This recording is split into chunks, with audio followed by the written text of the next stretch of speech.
Hello everyone, welcome to all of you on your own channel career platform. I am Rahul and I am here to teach you science of class 6. Today our chapter is water. This is the 14th chapter of class 6 science NCERT. Okay? तो आज जो हमारा chapter है water, तो हम देखेंगे water के बारे में कि वाटर से तो आप लोग जानते ही हैं कि लाइफ अर्थ पे जो लाइफ का एग्जिस्टेंस है वो अगर पॉसिबल हो पाया है तो वो किसकी वजह से, वाटर की वजह से। यानी कि विदाउट वाटर आप लाइफ के एग्जिस्टेंस की इमेजिन भी नहीं कर सकते हैं। बिना वाटर के आप जो लाइफ जो एग्जिस्ट करती है अर्थ पे उसकी हम कल्पना भी नहीं कर सकते हैं। अर्थ पे एयर के बाद यानी कि हवा के बाद अगर सबसे जो मोस्ट एसेंशियल एलिमेंट है जीने के लिए for the survival of any kind of living organism, that is the water. हवा के बाद सबसे मोस्ट एसेंशियल जो थिंग है लिविंग ऑर्गेनिज्म के लिए वो है वाटर। और without water we can't imagine the existence of life on earth. Okay, तो आइए हम जाते हैं वाटर के बारे में कुछ important points. The first point is, पहला तो आप जान ही रहे हैं कि water is essential for life. आप कह सकते हैं वाटर इज सेकेंड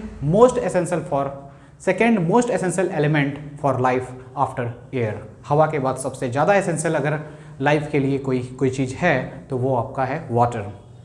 तो वाटर जो है आपके, हम जिस पृथ्वी पे रहते हैं, जिस अर्थ पे रहते हैं, उस अर्थ का अबाउट टू थर्ड पार्ट जो है आपका वाटर ही वाटर है, वाटर से सराउंडेड है, कवर्ड है in the form of ocean, seas, river, lakes and उसके बाद जो ग्लेशियर पे जो आपके आइस जो हैं फ्रीज्ड हैं, जमे हुए हैं, वो भी आपका क्या है, वाटर ही है।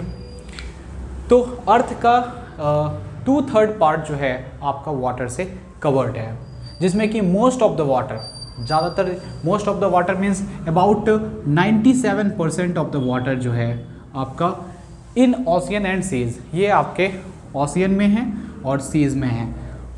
ओशियन के बारे में आप जानते होंगे कि ocean, there are 5 oceans on the earth. हमारे पृथ्वी पे कितने ओशियंस हैं? 5 ओशियंस हैं और कुछ क्या हैं, सीज हैं, समुद्र है।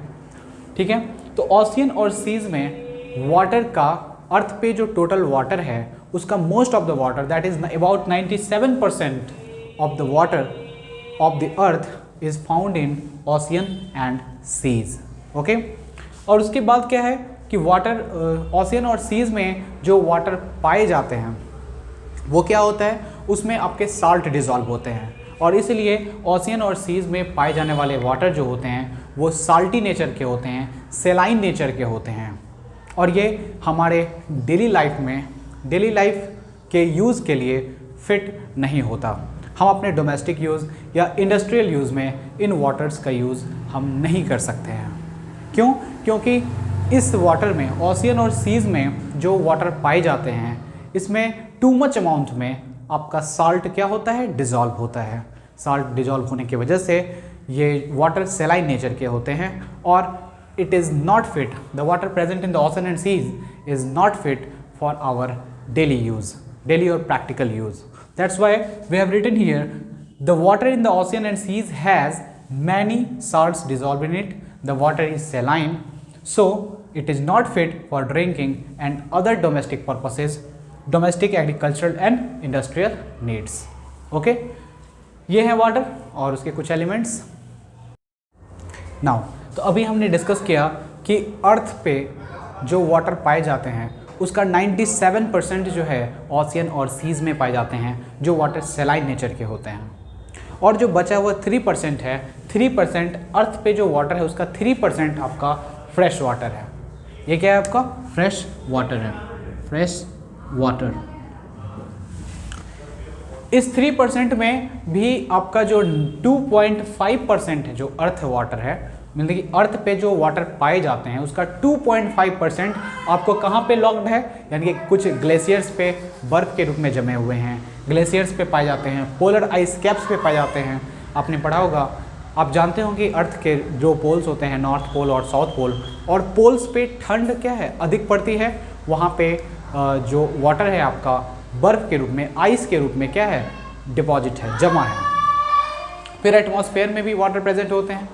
तो अर्थ पे जो वाटर पाया जाता है उसका 2.5% तो लॉक्ड है, लॉक्ड किस रूप में है? ग्लेशियर, पोलर आइस कैप्स और आपका एटमॉस्फेयर में है। लॉक्ड आपका होने का मतलब है आप इस वाटर को यूज़ नहीं कर सकते हैं, इट इज़ अनअवेलेबल, ये आपके लिए अनअवेलेबल है, दैट्स वाई आप इसे यूज़ नहीं कर सकते हैं इस वाटर को। तो बच गया आपका 0.5%, यानी कि अर्थ वाटर का जो 0.5% वाटर बच गया है, and that is available as fresh water, and this is the water that we use in our daily life, we can use in our daily life. और ये जो वाटर बच गया आपका 0.5%, अर्थ के वाटर का 0.5%, ये फ्रेश वाटर है जिसे हम अपने ड्रिंकिंग, बाथिंग, ठीक है, या वेरियस टाइप ऑफ एक्टिविटीज़ में, डोमेस्टिक एक्टिविटीज़ में, एग्रीकल्चरल एक्टिविटीज़ में, इंडस्ट्रियल एक्टिविटीज़ में यूज़ करते हैं, ठीक है। तो अर्थ के वाटर पे, अर्थ पे जो वाटर पाए जाते हैं कि मात्र ओनली 0.5% जो है वही एक फ्रेश वाटर के रूप में अवेलेबल है और जिसे हम अपने डेली लाइफ में यूज़ करते हैं। नाउ अब हम देखेंगे सोर्सेज ऑफ वाटर के बारे में। वाटर के सोर्सेज कहाँ से हैं, यानी कि जो वाटर हम अपने डेली लाइफ के एक्टिविटीज़ में यूज़ करते हैं वो वाटर हम कहाँ से पाते हैं, where do we get from water from. तो वाटर के इंपॉर्टेंट सोर्सेज हैं रिवर, नदी को कहते हैं, लेक, पॉन्ड, वेल, कुआं, रेन। रेन आपका वाटर का एक इम्पॉर्टेंट सोर्स है, रेन। फिर आपका है ग्राउंड वाटर। ग्राउंड वाटर क्या होता है, तो आप जो टैप यूज़ करते हैं घरों में या फिर टैप ट्यूबवेल से ज़मीन के अंदर से, अर्थ के अंदर से जो पानी निकालते हैं वो कौन सा वाटर होता है आपका, वो आपका ग्राउंड वाटर होता है। तो ग्राउंड वाटर होता क्या है कि जैसे कि मान लीजिए कि ये अर्थ का सरफेस है, ये क्या है, अर्थ का सरफेस है। अर्थ के सरफेस पे डिफरेंट जगह वाटर का क्या होता है, एक्यूमुलेशन होता है, पानी कहीं कहीं पे कलेक्ट हो जाते हैं, जमा हो जाती है। फिर उसके बाद क्या होता है, क्योंकि अर्थ का जो सरफेस है, टॉप सरफेस है, ये आपका मिट्टी का बना हुआ है, सॉइल का, ये पोरस नेचर का होता है। ये क्या होता है, सॉइल, ये पोरस नेचर का होता है। पोरस का मतलब होता है कि इसमें बहुत सारे क्या होते हैं, छिद्र होते हैं महीन, जिनसे होकर के वाटर क्या होता है आपका, रिश्ता है या परसीव करता है, ठीक है। इससे वाटर जो है आपका, जो सरफेस पे वाटर आपके कलेक्ट होते हैं वो सॉइल के पोरस होने की वजह से वो परसीव करते हैं या सिप्स करते हैं। इसको हम कहते हैं seeping, that is called seeping. तो वाटर सीपिंग करते हैं यानी कि रिश्ता है ज़मीन में, और नीचे आने के बाद एक लेयर आता है, एक रॉकी लेयर होता है, रॉकी लेयर होता है जो आपका नॉन पोरस नेचर का होता है। ये आपका है नॉन पोरस नेचर का, नॉन पोरस नेचर का होता है रॉकी लेयर। और इस रॉकी लेयर पे ये जो आप देख रहे हैं वाटर, जो सीपिंग के बाद ये वाटर आपका यहाँ पे आकर के रुक जाता है, रॉकी लेयर पे एक्यूमुलेट हो जाता है, जमा हो जाता है। और ये रॉकी लेयर जो है नॉन पोरस होता है, तो ये वाटर फिर रॉकी लेयर में परसीव नहीं कर पाते या इसमें सिप्स नहीं कर पाते, सिपिंग नहीं हो पाती इनकी, और ये वाटर फिर क्या होते हैं, यहाँ पे ये वाटर जमा हो जाते हैं इस रॉकी लेयर पे, ठीक है। और इस वाटर को ही हम कहते हैं ग्राउंड वाटर। इस रॉकी लेयर पे जो वाटर एक्यूमुलेट हो जाते हैं इसे हम कहते हैं ground water. This water is called ground water. और हम जो अपने घरों में मोटर की हेल्प से, ट्यूबवेल से, टैप से जो पानी ग्राउंड के अंदर से निकालते हैं, that is the ground water. वो कौन सा वाटर होता है आपका, ग्राउंड वाटर होता है, ओके। तो these are the sources of water. अब हम देखेंगे वाटर इन एटमॉस्फेयर। हमने अभी बताया कि वाटर जो होता है आपका कितना, एटमॉस्फेयर में आपका वाटर प्रेजेंट होता है in the form of water vapour. Water vapour किस फॉर्म में प्रेजेंट होता है एटमॉस्फेयर में, वाटर वेपर के फॉर्म में होता है।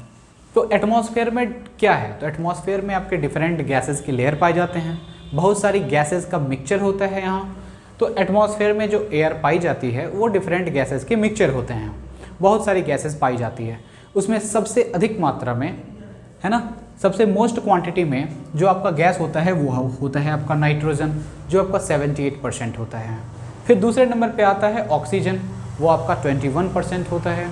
फिर उसके बाद जो गैसेस होते हैं वो होते हैं आर्गन, जो आपका 0.93% होता है। और इसके बाद कार्बन डाइऑक्साइड गैस, जो ग्रीन हाउस इफेक्ट और ग्लोबल वार्मिंग के लिए रिस्पॉन्सिबल है, कार्बन डाइऑक्साइड की परसेंटेज होती है 0.04%। पहले ये परसेंटेज 0.03% था, पर अब इसका जो क्वांटिटी है कार्बन डाइऑक्साइड का, अब ये 0.04% हो गया है। फिर इसके बाद हमने बताया कि वाटर वेपर की बात करते हैं। तो वाटर वेपर जो एटमॉस्फेयर में प्रेजेंट है वो है आपका 0.01%। एटमॉस्फेयर में जो वाटर प्रेजेंट होती हैं वो वाटर वेपर के फॉर्म में, जिसको हिंदी में जलवाष्प भी कहते हैं, तो वाटर वेपर के रूप में प्रेजेंट होती है। और इसका जो परसेंटेज होता है वो परसेंटेज क्या है, 0.01%। ये आपका हो गया 0.01%। 0.01%।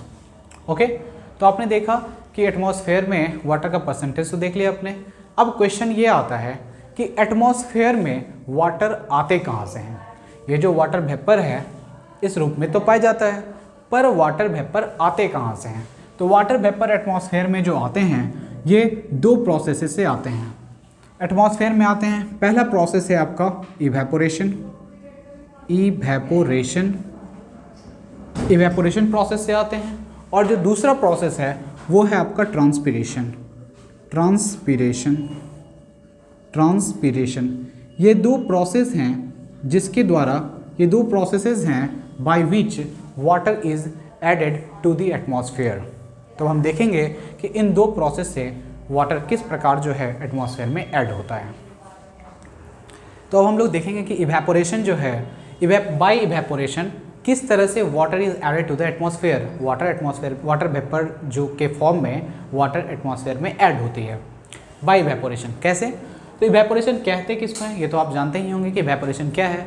The process of conversion of water into water vapour, the process of conversion of water into water vapour on heating is called evaporation.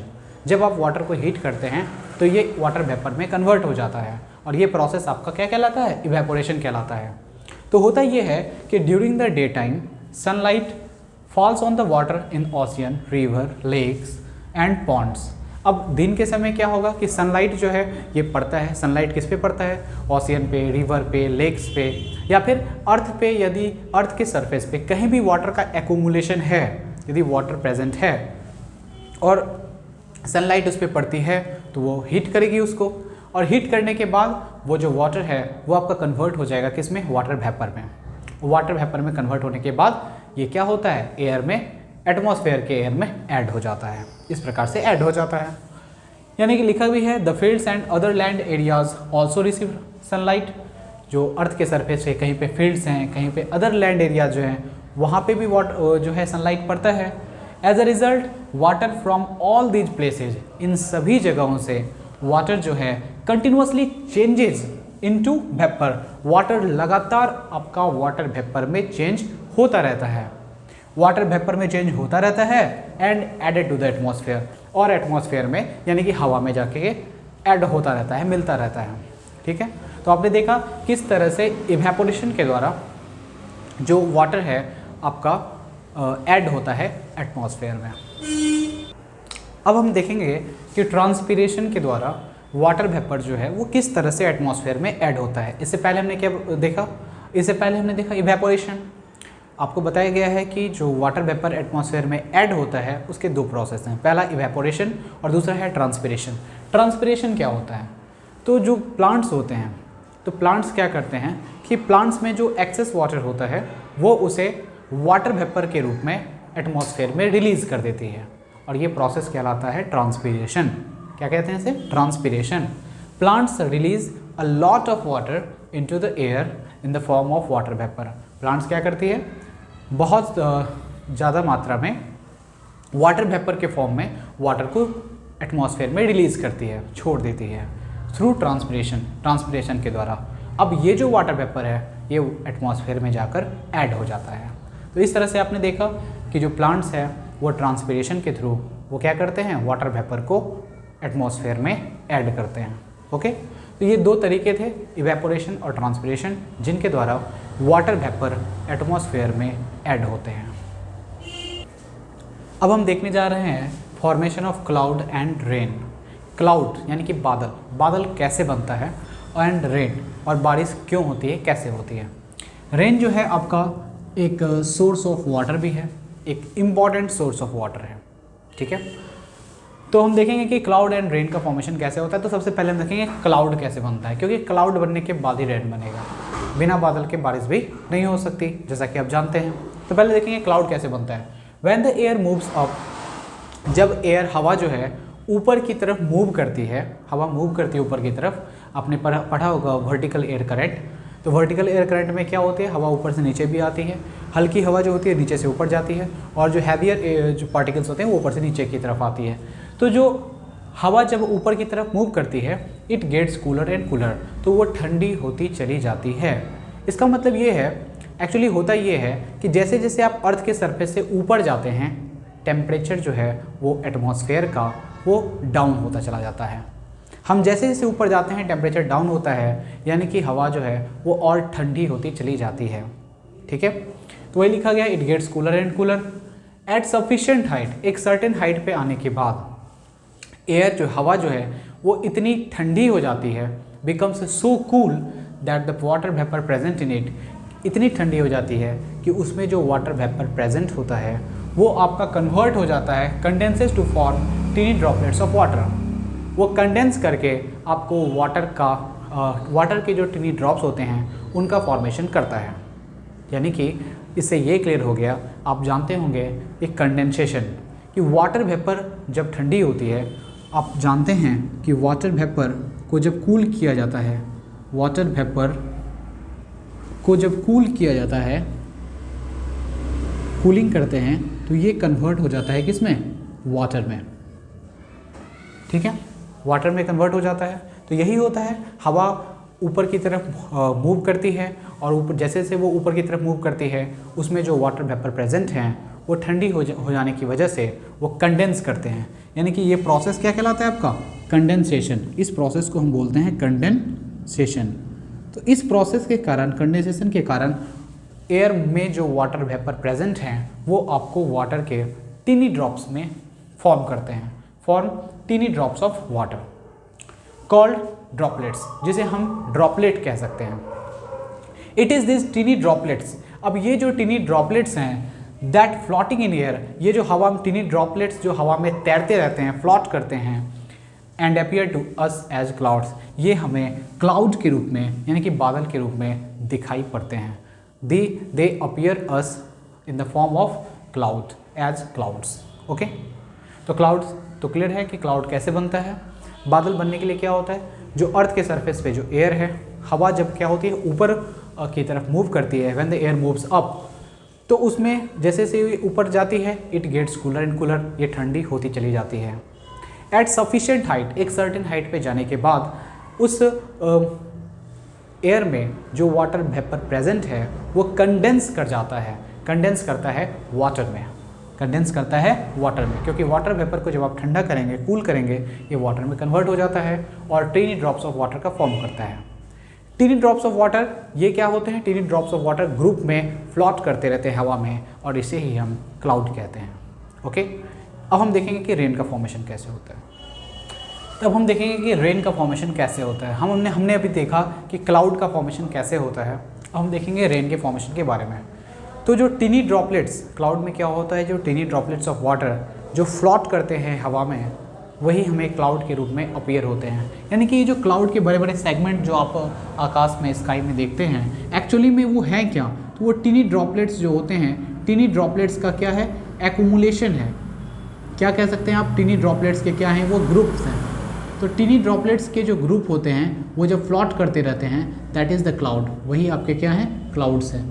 तो ये आपके क्लाउड्स हैं। क्लाउड्स एक्चुअली जो होते हैं वो टीनी ड्रॉपलेट्स के बने होते हैं। अब होता क्या है कि वाटर में एक इम्पॉर्टेंट प्रॉपर्टी पाई जाती है कि जब आपने देखा होगा कि वाटर के दो ड्रॉप जब एक दूसरे के क्लोज आते हैं तो वो कुछ इस प्रकार से आपको एक दूसरे एडेसिव प्रॉपर्टी की वजह से और सरफेस टेंशन के कारण वाटर जो है वो कुछ सिंगल ड्रॉपलेट का फॉर्मेशन करता है।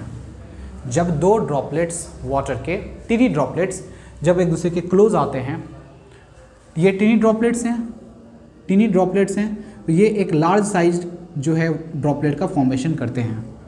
तो निश्चित सी बात है कि ये जो टीनी ड्रॉपलेट्स हैं ये आपके छोटे होंगे। आपके हो सकता है एक से एक और ड्रॉपलेट ले लीजिए, 3 ड्रॉपलेट जो हैं वो मिल करके एक बड़े ड्रॉपलेट का फॉर्मेशन करते हैं।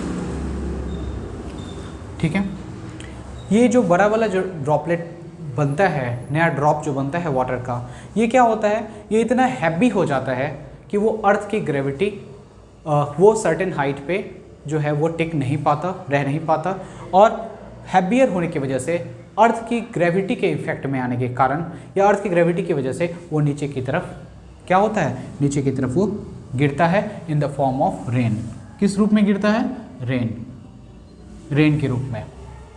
ठीक है, और इस प्रकार से आपका रेन का फॉर्मेशन होता है। इसलिए लिखते हैं when many droplets of water come together. मैंने यहाँ पे 2 से 3 टीनी ड्रॉपलेट्स लिया है। होता क्या है कि बहुत सारे टीनी ड्रॉपलेट्स जो है ग्रुप में पाए जाते हैं, तो बहुत सारे जो टीनी ड्रॉपलेट्स हैं, बहुत सारे टीनी ड्रॉपलेट्स आपस में मिल करके एक लार्ज साइज जो है, लार्ज साइज वाटर ड्रॉपलेट का फॉर्मेशन करते हैं, और वो हैवियर होने की वजह से अर्थ के सरफेस पे गिरता है, और इसे ही हम रेन के रूप में यानी कि बारिश के रूप में जानते हैं, वर्षा के रूप में। When many droplets of water come together to form large-sized drops of water, some drops of water become so heavy, तो कुछ वाटर की जो बूंदें हैं वो इतनी हैवी हो जाती हैं that they begin to fall in the form of rain, कि वो वर्षा के रूप में अर्थ के सरफेस पे गिरती हैं under the effect of gravity. क्योंकि हमारे अर्थ की जो ग्रेविटी है वो किसी भी चीज़ को क्या करती है, अपनी तरफ अट्रैक्ट करती है, अपनी तरफ खींचती है, पुल करती है। तो इस ड्रॉपलेट को भी अर्थ के ग्रेविटी के इफेक्ट में आने की वजह से ये अर्थ के सरफेस पे आपका गिरता है। किस रूप में, in the form of rain. Okay, then okay guys, यहाँ तक इस चैप्टर का जो चैप्टर नंबर 14 था आपका वाटर का हाफ ऑफ द पोर्शन जो है यहाँ तक कंप्लीट होता है। नेक्स्ट वीडियो में हम इस चैप्टर के हाफ ऑफ द पोर्शन जो बच गए हैं उसे हम नेक्स्ट वीडियो में कंप्लीट करेंगे। ओके, अगर आप इस चैनल पे नए हैं तो कैरेट प्लेटफॉर्म को सब्सक्राइब कर लें ताकि आने वाली वीडियोस का नोटिफिकेशन आपको मिलता रहे और उसे देखकर आप बेनिफिट ले सकें। Thank you guys.